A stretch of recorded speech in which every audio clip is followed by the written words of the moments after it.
I know the left wants us to focus on that Michael Wolff book and all its bombshells, those critical pieces of information that the president chows down on burgers, and he asked for 3 TVs in his bedroom. Ooh.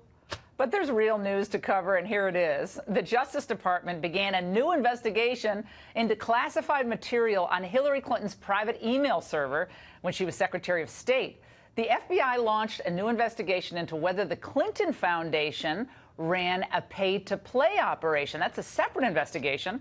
And now Senators Grassley and Graham, it's a trifecta, just referred Christopher Steele, the author of that phony Trump dossier, to the Justice Department for perhaps criminal investigation.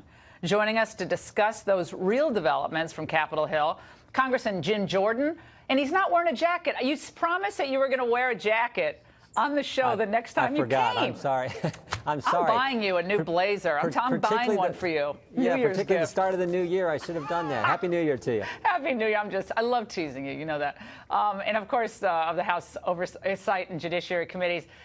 Congressman, let's talk about whether this is a real critical turn for the Attorney General. You came out with an op-ed that you wrote a few days ago.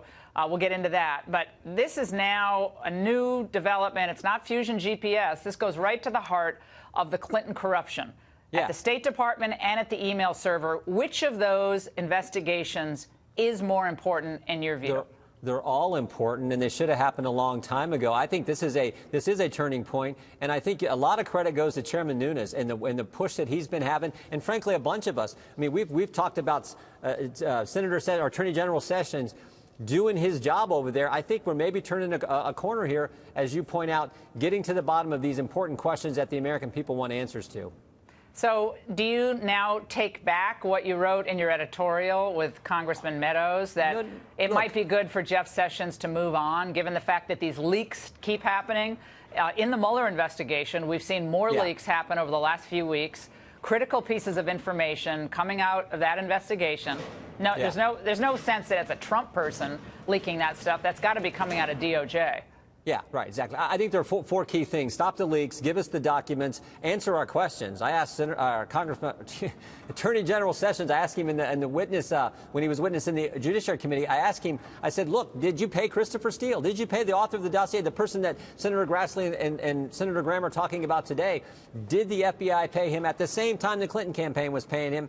And we need a second special counsel. Even Lindsey Graham and a host of members are calling for that second special counsel to examine all this. So those are the 4 key points. If there's movement on those, fine. That's what I hope happens. But if there's not, then there should be a new Attorney General. That's what we said in our piece. I like Jeff Sessions. I want him to do his job. And if he's going to do that, and as you point out, I think we turned a corner this week on the fact that they're telling us they're not going to give us the documents and access to important witnesses. How significant is Lindsey Graham, of course, a former Judge Advocate General, lawyer for the JAG Corps, and Grassley coming out and asking the Justice Department to look into the possibility of a criminal investigation into Mr. Steele, who's the one who helped generate and shepherd through this fake dossier that could very well have led to the opening of this entire investigation and the FISA warrant and all the rest.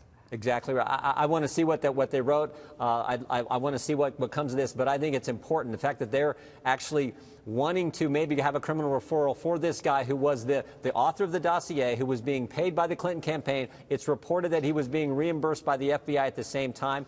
We don't know if that's true, but if it is, I think that's problematic, certainly. So I think this is critical, as are a host of questions. I mean, think about it. Why did the Justice Department release some of the text messages? Why did they release any at all? Normally they say ongoing investigation. We're not going to release any information, make any information public. But they gave us 375 of these Peter Strzok, Lisa Page text messages. Why only 375? Where's the other 96%? Where's the other 9,600? The others, though, Congressman, might be related to, where they're having a romantic dinner. I mean, I guess we don't need to know about that, right? Because it was his paramour at the time. Why did they release any of them? And if so, why did they pick the 375? When do we see the others? Why did Lisa Page leave the Mueller team 2 weeks before the FBI knew about the text messages, knew what was contained in these? That's interesting, I think. So there's a host of questions we need to get the answers to. That's what I want to accomplish. The Clinton Foundation spokesperson came out, Nick Merrill, communications director, came out and said, let's call this what it is, a sham. This is a philanthropy that does life-changing work, which Republicans have tried to turn into a political football. And at the same time, we had Philippe Reines, who is a former aide to Hillary Clinton at the State Department, and we had him on last night. He basically said the same thing. He said Republicans are trying to distract from their own troubles by ginning up investigations into old, settled matters. You know, Laura, I wish there was 1/10 of the intensity to get answers to all the things we have learned in the last 8 weeks relative to Clinton and how the investigation was handled and the Russian issue. 1/10 of the intensity on all of those as there is on the Mueller special counsel investigation from the left, because to date, not one bit of evidence shows the Trump campaign coordinated with Russians to influence the election. But we know, just as sure as you and I are talking, we know today that the Clinton campaign paid the law firm, who paid Fusion, who paid Chris Steele, who paid Russians to do what?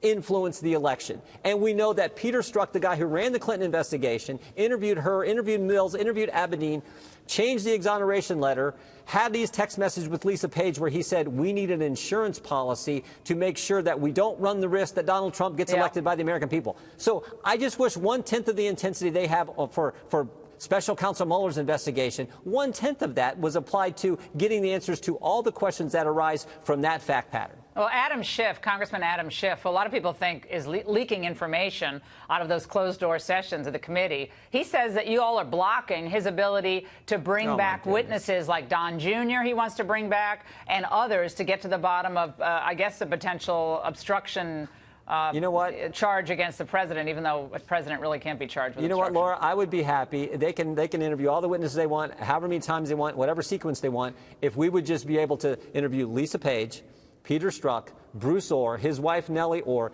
Jim Baker. Why was Jim Baker, the general counsel of the FBI, reassigned just 2 weeks ago? Why did that happen? I want to know the answer to that. I want to get the documents so I can prepare. Well, then I want to depose so, them. Then I want to depose them, and then I want to bring them on the witness stand under oath, answering questions in front of the American people. It seems like contempt of Congress the threat of contempt of Congress has started to get some balls rolling over there. So, exactly. So that's good work, Congressman. Thank you so much for joining us. And up next.